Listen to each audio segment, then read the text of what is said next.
Before touching or moving any object at the crime scene in a homicide or murder case, what should Captain Dalisay and Team Aguila do first? O bago mo daw galawin?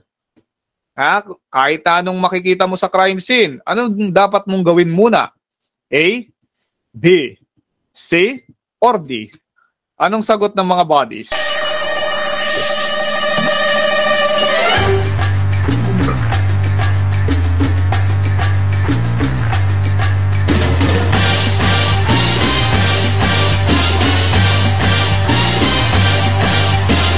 Dapat natin gawin, mga buddies, in case of murder or homicide, bago mo galawin, kailangan mo munang determine the status of the victim, whether he is still alive or already dead.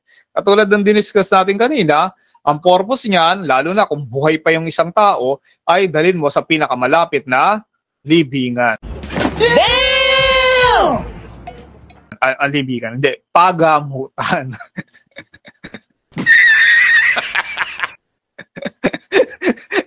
Pinas forward mo na, no? Body Larissa. Body Rafi. Pinas forward mo na, dinala mo na sa libingan. Hindi. Ilalamay pa nga yan. Ibuburol pa nga yan. Gusto mo, libing na kagad. Huwag mo shortcutin, di ba? So, dali mo muna sa pagamutan sa hospital, di ba? Kasi para magamot, buhay yan eh. O kung patay naman na, dali mo sa morgue, hindi sa libingan. Bigyan mo ng disenteng burol yan, di ba? Bago mo ilibing, hindi yung basta pag may nakita kang patay, ililibing mo na kagad.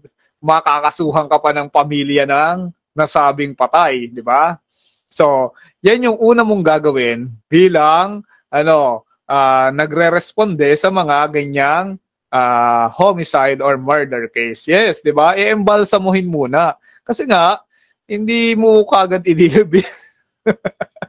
Masyado ka naman mabilis kumilos, di ba? Pag ganun. Aim Smart, your review authority.